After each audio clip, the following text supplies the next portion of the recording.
வணக்கம், நான் உங்கள் கூகுள் டிஆர் பலரும் எப்படி இருக்கீங்க? நல்லா இருப்பீங்க நம்புறேன். ஸோ இது மாதிரி சொல்லி ரொம்ப நாள் ஆச்சு. ஏன்னு பார்த்தீங்கன்னா டிசம்பர் மந்த் நம்ம ட்ரிப் போனதும் சரி வால்பாறைக்கு. ஸோ அதோட வீடியோ போஸ்ட் பண்ணி ரெடி பண்ணி உண்மையாக போகிறதுக்கு எனக்கு இவ்வளோ நாள் டைம் எடுத்துருச்சு. அதை விட்டுட்டு நம்ம வேறு ட்ரிப் எதுவும் போக முடியல. ஏன்னா அந்த வால்பாறை ட்ரிப்பில் எடுத்த வீடியோவை எனக்கு ஸ்டோரேஜ் ஃபோன்லையும் சரி கோப்ரோலையும் சரி ஃபுல்லாகிடுச்சு. ஸோ அதில் எனக்கு டெலிட் பண்ணுறதுக்கே மனசு வரல. ஸோ அதெல்லாம் ஃபுல்லாக ரெடி பண்ணி போட்டுடலாம். அதுக்கப்புறம் நெக்ஸ்ட் ட்ரிப் போகலான்னு சொல்லிட்டு வெயிட் பண்ணிகிட்டே இருந்தேன். ஸோ அட்லாஸ் ஃபைனலாக இன்னைக்கு டேட் 19 ஜனவரி. ஸோ இன்றைக்கி நம்ம 2025ஓட ஃபஸ்ட்டு ட்ரிப். அதனால் நம்ம ஒரு புள்ளியார் சொல்லி போகணுன்னு சொல்லிட்டு விநாயகரோட அவங்க அப்பா சிவலிங்கத்தை நம்ம இப்போ நீங்கள் பார்க்க போகிறோம். ஸோ எங்கே போகிறோம்னு பார்த்தீங்கன்னா சேலத்துலேயே மிகப்பெரிய கோயில், அதாவது 1008 சிவலிங்கம் கொண்ட பெரிய கோயில்னா அது நம்ம சேலத்தில் லொக்கேட்டாக இருக்குது. பக்கத்தில் அது கோயில் பேர் சிவலிங்கம் கோயில், 1008 சிவலிங்கம் தான் சொல்லுவாங்க. ஸோ அந்த கோயிலுக்கு தான் போகிறோம். ஸோ அந்த இன்னொன்று என்னென்னு பார்த்தீங்கன்னா நம்ம வண்டிக்கு ஒரு சின்ன ரேப்பிங், ஏன்னா ஃபஸ்ட் இயர் ஆனிவர்சரி வருது. ஸோ அதனால் ஒரு சின்ன மாடிஃபிகேஷன் இல்லை ரேப்பிங் தான். ஸோ அதுவும் நம்ம பண்ணலான்னு சொல்லிட்டு நம்ம இன்னைக்கு கிளம்புறோம். ஸோ நம்ம முன்னாடி இப்போ போகிறதுல கூட நம்ம கிளையும் வரோம். ஸோ அவங்க ஆல்ரெடி வெயிட் பண்ணிட்டு இருக்காங்க பஸ் ஸ்டாண்டில். நம்ம அப்படி போய் பிக்கப் பண்ணிட்டு ஸோ மற்றதெல்லாம் நம்ம மோட்டோ விளாக கண்டிப்பாக போகிறோம். ஸோ நம்ம சேனலுக்கு தான் இப்போ வரீங்கன்னா மறக்காம நம்ம சேனல் சப்ஸ்கிரைப் பண்ணுங்க, பக்கத்தில் விளை கிளிக் பண்ணி ஆல் போட்டுச்சுங்க. அப்படியே கீழே டிஸ்கிரிப்ஷன் இன்ஸ்டாகிராம் ஐடி கொடுத்துருங்க. ஸோ அதை செக் பண்ணி பாருங்க, பிடிச்சிருந்தா ஃபாலோ பண்ணி வச்சுங்க. ஸோ வாங்க வீடியோக்குள்ளே போகலாம். டேர் ஆஃப் நம்ம வண்டி எடுத்துகிட்டு கிளம்பி வச்சு டைம் பார்த்தீங்கன்னா அப்ராக்சிமேட்டாக ஒரு 10 o'clock இருக்கும். ஆல்ரெடி முன்னாடியே வந்துட்டான். நான் முன்னாடியே கொஞ்சம் சீக்கிரமாக போகலாம் தான் பிளான். ஏன்னா கொஞ்சம் வெயில் அடிச்சதுன்னா மலை மேலே ஏற முடியாது. ஏன்னா அது கோயில் இப்போ எங்கே லொக்கேட்டாக இருக்குன்னு பார்த்தீங்கன்னா சேலத்தை தாண்டி ஒரு 14 kilometers அப்ராக்சிமேட்டாக கோயம்புத்தூர் போகிற ரூட்டு. ஸோ அந்த மலை மேலே தான் இந்த கோயில் லொக்கேட்டாக இருக்குது. நிறைய பேருக்கு தெரிஞ்சிருக்கும். ஸோ அது மேலே நம்ம நடந்து போகிறோமா இல்லை பைக்கில் போகிறோமான்னு எனக்கு தெரியல. ஆனால் பைக் மேலே கொண்டு போகலாம்னு தான் சொல்லியிருக்காங்க. ஆனால் எப்படின்னு தெரியல, கொஞ்சம் வெயில் அடிக்கும் முன்னாடியே போகலான்னு பார்த்தேன். வீட்டை விட்டு வெளியே வந்து பார்த்ததுக்கப்புறம் தான் தெரியுது வாங்கவே முடியுது தான் இருக்குது. சரி கிளைமேட் நல்லா தான் இருக்குது, பொறுமையாக போகலான்னு சொல்லிட்டு நான் கொஞ்சம் லேட்டாக கிளம்பிட்டேன். ஸோ ஆல்ரெடி வந்துட்டான். அவனை போயிட்டு டேரெக்டாக பிக்கப் பண்ணிவிட்டு ஸோ அதுக்கப்புறம் டேரெக்டாக கிளம்ப வேண்டியதான். இங்கே தானே இருக்கான்னு சொன்னான். இந்தா இருக்கான். ஐயோ ஹெல்மெட் எடுத்துகிட்டு வர சொன்னானே, அத்தாடி திட்டுவானே. டாடே என் பேர் சொல்லியிருந்தா பஸ் அங்கேயே எடுத்துருப்பான்ல. ஆமா, இவர் பெரிய கப்பல் வியாபாரி. என் பேர் சொல்லியிருந்தா பஸ் நிறுத்திருக்க மாட்டான், தள்ளி விட்டுருப்போம் ஒரே இதெல்லாம்.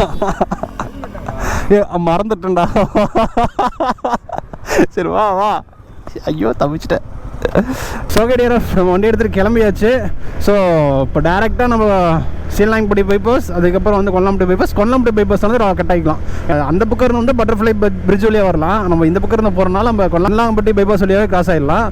ரொம்ப நாள் வச்சு டிஆர்எஃப் வண்டி எடுத்து அப்பப்போ ஓட்டிட்டு தான் இருக்கேன். பட் ஆனால் ட்ரிப்புன்றது இப்போ தான் ஃபஸ்ட் டைம், அதாவது 2025. ஆல்ரெடி மனோஜ்கோடிக்கு ட்ரிப் பிளான் பண்ணாங்க, நம்ம மோட்டோ பூன்னு சொல்லுவாங்கல்ல. ஸோ அந்த ப்ரோ பிளான் பண்ணி கூப்பிட்டாரு, இன்வைட் பண்ணியிருந்தாரு. பட் ஆனால் பொங்கல் ப்ரோ முக்கியமான ஃபங்க்ஷன் ப்ரோ அப்படின்னு சொல்லிட்டு நான் வரலன்ட்டேன். பேசாமல் நான் அந்த ரைடு பிளான் பண்ணி போயிருந்தாலும் போயிருக்கலாம். அப்படி பொங்கல் தான் காரணமானு கேட்டிங்கன்னா அது மட்டும் காரணம் இல்லை. ஏன்னா நம்ம வால்பாறையில் போயிட்டு வந்த வீடியோஸ் வந்து எனக்கு ஃபுல்லாக ஸ்டோரேஜ் ஃபுல்லு. நான் அந்த அளவுக்கு ரெஸ்ட் எல்லாமே ரெக்கார்ட் பண்ணி வச்சுருந்தேன். ஸோ அதனால் இருக்கிற வீடியோஸ் எல்லாமே நான் மோஸ்ட் வீடியோஸ் உங்களுக்கு நான் அந்தந்த பிளேஸுக்கு உண்டான வீடியோஸ் மட்டும் தான் போட்டிருப்பேன். அதிக வீடியோஸ் நான் எடுத்து எல்லாமே போட்டிருக்க மாட்டேன், அது கட் பண்ணி விட்டுருப்பேன். ஸோ அதனால் அந்த வீடியோ ஃபுல்லாக என்கிட்ட ஸ்டோரேஜ் ஃபுல்லானதுனால எனக்கு எந்த ஒரு ட்ரிப்புமே போக முடியாத சுச்சுவேஷன், போக முடியாது. ஏன்னா அது நம்ம ஃபுல்லாக கிளியர் பண்ணி ஆகணும். அப்லோட் பண்ணதுக்கப்புறம் தான் நம்ம அடுத்த ட்ரிப்பே பிளான் பண்ண முடியும். ஏன்னா அப்புறமேட்டுக்கு அது டெலிட் பண்ணோம்னா அது ட்ரிப் போனதே வேஸ்ட் இல்லை. ஸோ அதனால் ஃபுல்லாக அதை அப்லோட் பண்ணதுக்கப்புறம் தான் ஃபுல்லாக கிளியர் பண்ணி. இப்போ மட்டும் என்ன ஒரு முக்கியமான விஷயம், இப்போ கூட தான் ஃபுல்லாக கிளியர் பண்ணல. ஒரு கோப்ரோவில் வந்து ஒரு 20% கிளியர் பண்ணி வச்சுருக்கேன். இது அந்த ரொம்ப தேவையில்லாமல் இருக்கும்ல. ஸோ அதெல்லாம் பார்த்து அதுக்கப்புறம் வந்து ஃபோனில் வந்து ஒரு 8 GB கிளியர் பண்ணி வச்சுருக்கேன். அவ்வளோதான், மற்றபடி எதுவுமே இன்னும் ஃபுல்லாக கிளியர் பண்ணல. ஆனால் ட்ராவலர்ஸுக்கும் சரி ரைடர்ஸ்க்கும் சரி ரொம்ப கஷ்டமான விஷயம் எதுன்னு பார்த்தீங்கன்னா, அவங்க ஒரு இடத்துக்கு, அதாவது அவங்க இருந்து புதுசாக ஒரு இடத்துக்கு போய் அங்கே இருக்கிற விஷயத்தில் எல்லாமே ரெக்கார்ட் பண்ணி ரசித்து வந்திருப்பாங்கல்ல, அந்த ரசித்த வீடியோஸும் சரி மெமரிஸும் சரி ஃபுல்லாக டெலீட் பண்ணுறது தான். ஏன்னா அதுதான் முக்கியமான ஒரு இது. ஆனால் அதை டெலீட் பண்ணும்போது ஒரு வரும் பாருங்க ஃபீலிங்ஸு, எனக்கெல்லாம் பக்கு இதெல்லாம் டெலீட் பண்ணுமா வேணாமா அப்படின்னு யோசிக்கிட்டே இருந்தேன். இப்பயும் நான் இப்போ நம்ம போலினா இப்பயும் நான் அதை டெலீட் பண்ணியிருக்க மாட்டேன், அப்படியே தான் வச்சிருப்பேன். இருந்தாலும் நம்ம டெலீட் பண்ண வேண்டிய சொல்யூஷன், ஏன்னா நம்மள்ட்ட லேப்டாப் இல்லை, நம்ம ஸ்டோரேஜ் பண்ணி வைக்கிறதுக்கு எந்த ஒரு டிவைஸும் இல்லை நம்மள்ட்ட. ஸோ அதனால் நம்ம டெலீட் பண்ண வேண்டிய சுச்சுவேஷன்ஸ். ஸோ அப்கமிங்கில் நம்ம ப்ராசஸ், அதுக்கு உண்டான ப்ராசஸ் போயிட்டுருக்கேன். அதுக்கப்புறம் பாருங்கள் தட்டி விட்றேன். ஆனால் நிறைய பேர் டிஆர்எஃப் நம்மளோட கண்டினியூட்டியாக வீடியோ போட சொல்கிறீங்க, அண்ட் தென் லாங் வீடியோஸ்லாம் போட சொல்கிறீங்க.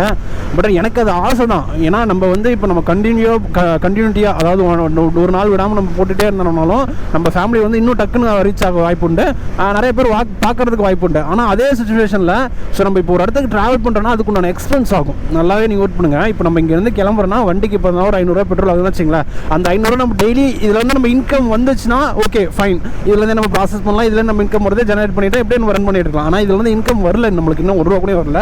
அப்படின்னு இருக்கும்போது நம்ம வந்து இதில் நம்பி இருந்தோம்னா இதே ஃபுல்லாக நம்பி இருக்கக்கூடாது. ஏன்னா நம்ம ப்ரொஃபஷனையும் பார்க்கணும், பேஷனையும் பார்க்கணும். நம்ம ப்ரொஃபஷனலை எந்த அளவுக்கு நம்ம கை கொடுத்து கொண்டு வருமோ அந்த அளவுக்கு தான் நம்ம பேஷனை நம்ம கண்டினியூட்டி பண்ண முடியும். ஏன்னா ஃபுல்லாக நம்ம ஒன்று விட்டுட்டு தான் ஒன்று பண்ணணும்னு நினச்சோம்னா வச்சுக்கோங்களேன், ஃபுல்லாக டவுன் ஆயிடுவோம், ரொம்ப சிக்கலில் கொண்டு போய் முடிச்சிடும். அதனால தான் நான் அப்படியே தாக்கு பிடிச்சிக்கிட்டு ப்ரொஃபஷனலையும் பார்த்துக்கிட்டு பேஷனையும் பார்த்துக்கிட்டு கண்டினியூ அப்படியே போயிட்டுருக்கேன். அதே மாதிரி டிஆர்எஃப் வெற்றி ட்ராவலர்னு சொல்லிட்டு அவர் ஒன்று கேட்டிருந்தாரு. என்ன கேட்டிருந்தாருன்னு பார்த்தீங்கன்னா, ஸ்டார்டிங் யூடியூபர்ஸ்க்கு என்ன அட்வைஸ் சொல்கிறீங்கன்னு சொல்லி கேட்டிருந்தாரு. ஸோ ஸ்டார்டிங் யூடியூபர்ஸ்க்கு நான் உங்களுக்கு என்ன சொல்கிறேன்னு பார்த்தீங்கன்னா, ஸோ உங்களோட ஹார்ட் ஒர்க், கண்டினியூட்டி, பேஷன்ஸ் இது 3 விட்டுறாதீங்க. இது ஆல்ரெடி ஒருத்தர் சொல்லியிருப்பாரு. ஸோ இருந்தாலும் நான் சொல்கிறேன், ஏன்னா அதை தான் நான் ஃபாலோ பண்ணிகிட்டு இருக்கேன். அதனால் நான் உங்களுக்கு சொல்கிறேன். ஏன்னா உங்களோட பேஷனுக்காக நீங்கள் ஒரு ஓடுறீங்கன்னா அந்த ஓட்டத்தை நிறுத்தாமல் உங்களுக்கு எவ்வளோ கஷ்டம் வந்தாலும் தாங்கி பிடிச்சி ஓடுங்க. கன்ஃபார்ம் அந்த பேஷனில் நீங்கள் வெற்றி பெறுவீங்க. அந்த பேஷனை மட்டுமே நீங்கள் பார்த்துருந்தீங்கன்னா உங்களுக்கு ரொம்ப தடுமாற்றம் ஆகிடும், ரொம்ப கஷ்டமாக இருக்கும். ஏன்னா எந்த ஒரு சந்து பொண்ணுலேயும் ஓட முடியாத மாதிரி இருக்கும். அதே அந்த பேஷன் மாதிரி ஓடுறத விட ஒரு ப்ரொஃபஷனல்னு ஒன்று இருக்கும். அந்த ப்ரொஃபஷனலையும் பார்த்துட்டு ஓடினீங்கன்னா உங்களுக்கு 2 மெயின்டைன் பண்ணுற மாதிரி இருக்கும். ஸ்டார்டிங்கில் சொல்கிறேன், ஸ்டார்டிங்கில் ஒன்ஸ் நீங்கள் பிக்கப் ஆகிட்டீங்க, ஸோ எந்த இதில் சரி, உங்களுக்கு யூடியூப்ல இருந்தாலும் சரி, அவங்க பிக்கப் ஆகிட்டீங்க, ஓகே உங்களுக்கு கரெக்டாக இருக்குது அப்படின்ற பட்சத்தில் நீங்கள் இது ஃபுல் டைம் எடுத்து பண்ணுறதா இருந்தாலும் பண்ணலாம். அதே மாதிரி ஸ்டார்டிங் யூடியூப் பண்ணுறீங்க, ஸ்டார்டிங் இப்போ மோட்டோ விளாக் ஸ்டார்ட் பண்ணுறீங்க, ஒரு சேனல் ஆரம்பிக்கிறீங்கன்னா எதுலேயுமே ஒரு ஓவர் இன்வெஸ்ட் பண்ணாதீங்க. உங்களுக்கு ஸ்டார்ட் அப் உங்களுக்கு என்ன உங்களுக்கு முக்கியம், ஒரு வண்டி, ஒரு கேமரா, இது மட்டும் அது உங்களுக்கு மட்டும் பண்ணிக்கிட்டு உங்களுக்கு மினிமம் பட்ஜெட்லேருந்து ஸ்டார்ட் பண்ணுங்கள். ஏன்னா ஸ்டார்டிங் எடுத்த உடனே நம்ம எல்லாம் ப்ராப்பராக பண்ணிடுவோமான்னு கேட்டிங்கன்னா ப்ராப்பராக பண்ணவே மாட்டோம். ஏன்னா ரொம்ப தடுமாற்றம் ஏற்படும், ஒரு பயம் ஏற்படும், ஒரு புதுசாக ஒரு இடத்துக்கு போனால் பேச்சு தடுமாற்றம் ஏற்படும். அதெல்லாம் நீங்கள் முதல்ல தாண்டணும். அதுக்கப்புறம் தான் வந்து நீங்கள் இன்வெஸ்ட்மெண்ட் பண்ணவே ஆரம்பிக்கணும். அது இன்கம் வருதோ இல்லையோ, நீங்கள் ஃபஸ்ட்டு இதுக்கு தயாராகணும். தயாரானதுக்கப்புறம் இன்வெஸ்ட்மெண்ட் பண்ணுங்கள். அப்படின்னா தான் உங்களுக்கு கரெக்டாக. ஏன்னா இப்போ ஸ்டார்டிங்லேயே இன்வெஸ்ட்மெண்ட் பண்ணிட்டோம், ஃபுல்லாக ஒரு இன்வெஸ்ட்மெண்ட் ஒரு 30K போட்டு கோப்ரோ எடுக்கிறோம், ஒரு 2 லட்சம் போட்டு வண்டி கூட ஓகே தான், 30K போட்டு கோப்ரோ அதுக்கு உண்டான ஆக்சசரிஸ்லாம் வாங்குறோம்னு வச்சிங்களேன். அது நீங்கள் ஸ்டார்டிங்கில் வந்து ஒரு மைண்ட் கரெக்டாக இருக்கணும். இதை கன்ஃபார்ம் நான் பண்ணுவேன், இது நம்ம சும்மா பண்ணி பார்க்கணும் அப்படின்னு நினச்சிருக்கவங்களுக்கு இதை பண்ணவே பண்ணாதீங்க. இது கன்ஃபார்ம் பண்ணுறவங்களுக்கு நீங்கள் இன்வெஸ்ட் பண்ணலாம். கன்ஃபார்ம் பண்ணல, நான் ஒரு ட்ரை தான் பண்ணுறேன்ற போது ஸ்டார்ட் அப் மினிமம் பட்ஜெட்லேருந்து போங்க. அப்புறம் தான் உங்களுக்கு கரெக்டாக இருக்கும். ஒன்ஸ் நீங்கள் மினிமம் பட்ஜெட்டில் தாண்டதுக்கப்புறம் உங்களுக்கு ப்ராப்பராக ஒரு ஸ்டக் இல்லாமல் வருதுன்னா நீங்கள் அதுக்கப்புறம் பேமெண்ட் பண்ணி உங்களுக்கு கேஜெட்ஸ் அப்ளை பண்ணுறதா இருந்தாலும் அப்படி அப்ளை பண்ணுங்கள். அதே மாதிரி புதுசாக இப்போ மோட்டோ விளாக் வண்டி ஸ்டார்ட் பண்ணுறீங்கன்னா ஃபஸ்ட்டு உங்கள் இன்னர் சர்க்கிளில் போங்க. ஏன்னா எதனால் நான் இன்னர் சர்க்கிள் சொல்கிறேன்னா, ஃபஸ்ட்டு நம்ம இன்னர் சர்க்கிள்குள்ளே போகும்போது, அதாவது நம்ம ஊருக்குள்ளேயே போகும்போது நம்மளுக்கு வந்து ஒரு தைரியம் இருக்கும். நம்ம ஊர் நம்ம எதனா பேசலாம்னு சொல்லிட்டு ஒரு தைரியம் இருக்கும். கேமரா முன்னாடி பேச தோணும் அவனாதான். ஏன்னா நம்ம எடுத்தோடனே ஒரு இடத்துக்கு வெளியே போனோம்னா புது ஆளுங்களை பார்க்கும்போது நம்மளுக்கு பேச்சே வராது, நம்ம என்ன பேசணும்னு தெரியாது. அதனால தான் சொல்கிறேன், ஃபஸ்ட்டு நீங்கள் இன்னும் உங்கள் ஊருக்குள்ளேயே ஒரு டைம் ஒரு சின்ன பிளேஸாக இருக்கும், அதெல்லாம் நீங்கள் பார்த்து எக்ஸ்ப்ளோர் பண்ணி ஒரு கரெக்டாக உங்களுக்கு வீடியோ வருது, கரெக்டாக நம்ம எடிட்டிங் பண்ணிகிட்டு இருக்கோம், கரெக்டாக நம்ம வீடியோ அப்லோட் பண்ணிடுறது கரெக்டாக போகுது அப்படின்ற பட்சத்தில் அதுக்கப்புறம் நீங்கள் வந்து 1 by 1 கொஞ்சம் இப்போ நீங்கள் வந்து இப்போ நான் வந்து வாழப்பாடியிலேருந்து சதவணைக்கு சுற்றிட்டுனா அதுக்கப்புறம் சேலத்தை விட்டு அதுக்கப்புறம் கொஞ்சமாக அப்படிப்பாங்க. எடுத்தோடனே நீங்கள் ஃபஸ்ட்டு வெளியே போட்டிங்கன்னா உங்களுக்கு அந்த வீடியோஸ் வந்து எப்படி கொடுக்கணும், அப்படி எப்படி நம்ம கரெக்டாக பண்ணுறோம் அப்படின்ற ஒன்றுமே தெரியாது. ஏன்னா நம்ம கற்றுக்கணும்னு ஒரு பாயிண்ட் ஆஃப் பீரியட்ஸ் இருக்குல்ல. ஸோ அதுக்கு தான் நான் வந்து இன்னர் சிட்டியில் உங்கள் ஊருக்குள்ளேயே ஃபஸ்ட்டு என்னென்ன பண்ண முடியுமோ பண்ணுங்கள், அதுக்கப்புறம் வந்து வெளியே போங்க அப்படின்னு சொல்கிறதுக்கு காரணம் இதுதான் நான் சொல்ல வேண்டியது. ஸ்டார்ட் அப் யூடியூபர்ஸ்க்கு நான் ஃப்ரீ அட்வைஸ் என்ன கொடுக்கணும்னு சொன்னால், ஸ்டார்டிங்கே ஹை பட்ஜெட்டுக்கு எந்த இதுவும் இன்வெஸ்ட்மெண்ட் பண்ணாதீங்க. அதாவது உங்களுக்கு ஃபேர்னஸ் ஒன்று இருக்கும், கேமரா ஃபேர்னஸ்னு ஒன்று இருக்கும். ஸோ அதை கொஞ்சம் போக்கிட்டிங்கனாவே உங்களுக்கு அடுத்த நெக்ஸ்ட் ஸ்டெப் என்ன பண்ணணும்னு சொல்லிட்டு ஆட்டோமேட்டிக்காக புரியும். ஸோ அதெல்லாம் 1 by 1 கற்றுக்கிட்டு நெக்ஸ்ட்டு ஃபுல்லாக உங்களுக்கு இன்வெஸ்ட்மெண்ட் பண்ணுறதாலும் சரி, ஃபுல் டைம் பண்ணுறதாலும் சரி, அதுக்கப்புறம் ஃபுல்லாக வாங்க. அதே மாதிரி உங்களுக்கு வேறு ஏதாச்சும் இப்போ நிறையா பேர் டவுட் இருந்துச்சாலும் எனக்கு கீழே கமெண்ட் செக்ஷனில் கேளுங்க. நான் கமெண்ட் செக்ஷனில் கன்ஃபார்ம் ரிப்ளை பண்ணுவேன். அப்படி கமெண்ட் செக்ஷனில் ரிப்ளை பண்ணாத பட்சத்தில் நான் உங்களுக்கு வீடியோவில் ரிப்ளை பண்ணுவேன். ஏன்னா கமெண்ட் செக்ஷனில் டக்குன்னு ரிப்ளை பண்ணுறதுக்கு ஈஸியாக இருக்கும். ஆனால் வீடியோவில் சொல்கிற மாதிரி விஷயம் வந்து நான் வீடியோவில் தான் சொல்லுவேன். உங்களுக்கு வேறு ஏதாச்சும் டவுட்டாக இருந்தாலும், உங்களுக்கு வேறு ஏதாச்சும் இன்ஃபர்மேஷன் வேணாலும் கீழே கமெண்ட் செக்ஷனில் கமெண்ட் பண்ணுங்கள். ஸோ என்ன எதுன்னு சொல்கிறேன், நான் உங்களுக்கு பார்த்துட்டு ரிப்ளை பண்ணுறேன். ஸோ ஓகே, நான் கொஞ்சம் தூரம் கழிச்சு நான் உங்களுக்கு வீடியோ கண்டினியூ பண்ணுறேன். இப்போ தெரியுது கொஞ்சம் ஜாயின் இருக்குன்னு சொல்லிட்டு நம்ம இந்தாண்ட இப்போ இது வந்து பழைய கோயம்புத்தூர் ரூட்டுன்னு சொல்லுவாங்க. பழசிந்தாலே தான் வந்துட்டு இருந்துச்சு. இதுக்கப்புறம் தான் பாலம் போடவும் இந்த பட்டர்ஃப்ளை பிரிட்ஜ்லேயே வர ஆரம்பித்தாங்க. இது பழைய ரூட்டு. ஆத்தூர்லேருந்து வரவங்களுக்கு இது கரெக்டாக இருக்கும். அந்தாண்ட சேலத்துக்கு அந்தாண்டவங்களுக்கு இந்த பட்டர்ஃப்ளை பிரிட்ஜ் கரெக்டாக இருக்கும். டிஆர்எஃப் கரெக்டாக இப்போ பைபாஸ், கரெக்டாக இப்போ கோயம்புத்தூர் பைபாஸ் வந்து ரீச் ஆகிட்டோம். இன்னும் எனக்கு தெரிஞ்சு ஒரு எத்தனை கிலோமீட்டருக்கு மேப் போடல, ஏன்னா அது ரூட் தெரிஞ்சதுனால நான் மேப் போடாமல் அப்படியே டேரெக்டாக வந்து சேர்ந்துட்டேன். எனக்கு தெரிஞ்சு மேக்ஸிமம் ஒரு 5 கிலோமீட்டர் இருக்குன்னு நினைக்கிறேன். பாப்பா அப்படின்ட்டு ஐயோ இங்கேயே கிட்ட இருக்கணுமோ.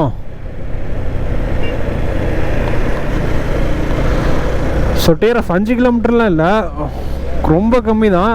பட் ஆனால் அங்கே இது இருக்குமான்னு தெரியலடா. ஸோ இந்த கோயில் தான் டிஆர்எஃப். பார்த்தீங்களா உங்களுக்கு முன்னாடியே எப்படி தெரியுது. அப்படியே லைன் போகிற பாதையெல்லாம் உங்களுக்கு 1008 சிவலிங்கத்தை அப்படியே நட்டு வச்சுருப்பாங்க. தம்பி ரூட் இல்லைப்பா, அதில் கட் பண்ணிக்கலாம். ஸோ நான் என்ன பண்ணிட்டோம், சார் அந்தானே ஏதாச்சும் அங்கே ஒரு கட்டிங் இருந்துச்சு, நாங்கள் அந்த கட்டிங் நான் சரி இந்த கட்டிங் ஏதாச்சும் இருக்குன்னு சொல்லிட்டு இங்கே ஏதாச்சும் இருக்குன்னு சொல்லிட்டு வந்துட்டோம். பட் ஆனால் அந்த கட்டிங்லேயே கட் பண்ணிருக்க வேண்டியது. அப்படி அதை தாண்டி வந்துட்டிங்கன்னா நீங்கள் ரிட்டன் பாலத்துக்கு அடியில் போயிட்டு ரிட்டன் அப்படி தான் சுற்றி வரணும். ஸோ இந்த விநாயகர் மிஷின் இருக்குதுல்ல, இது வந்து காலேஜ் தான் இது வந்து அட்மிஷன் ஃபார்ம் தான் எனக்கு தெரிஞ்சு. ஃபவுண்டேஷன் இது இங்கே தான் வந்து நான் அட்மிஷன் போட்டேன். நான் பிகாம் சிஏ எடுக்கிறதுக்கு முன்னாடி பி ஃபார்முக்கு ஒரு அட்மிஷன் போட்டேன். அது என்ன ஆயிடுச்சு, பிஃபார்ம் தான் எடுக்கணும்னு முடிவு பண்ணிட்டேன்.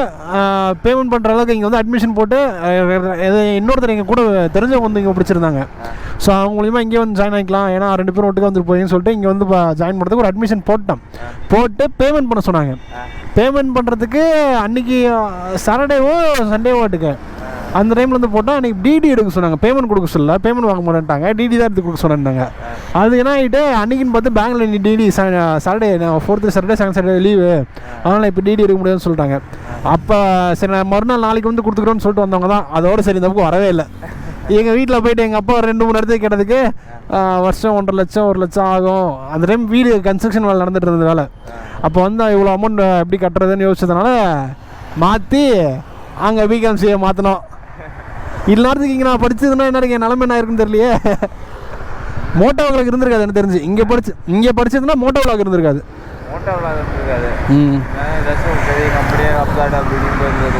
வெளியில் போகிற மாதிரி தான் ஐடியா. அப்போ இது கொஞ்சம் ரிஸ்க்கு தான், நம்ம பேசாமல் கீழே போயிட்டு வந்துருக்கலாம். டேர் ஆஃப் நீங்கள் இதில் கட் பண்ண வேணாம், டீசெண்டாக நீங்கள் கீழே போய் பாலத்தில் கட் பண்ணிட்டு வந்துருங்க. இதில் நிற்கிறதுனா ஒரு 1/2 மணி நேரம் பக்கம் நிற்கணும், ஏன்னா அது ஹைவேன்றனால டக்குன்னு வண்டி வந்துகிட்டே இருக்குது. நீங்கள் தவறுதெல்லாம் நீங்கள் அவசரப்பட்டு நீங்கள் வண்டி கிராஸ் பண்ணிங்கன்னா ஆக்சிடென்ட் தான் ஆகும். உயிருக்கு உத்தரவாதம் இல்லை, கம்பெனி இதுக்கு பொறுப்பேற்காது. அப்படி கட்டணுமா? இன்னைக்கு கூட்டம் ஞாயிற்றுக்கிழமைன்றால கூட்டமோ?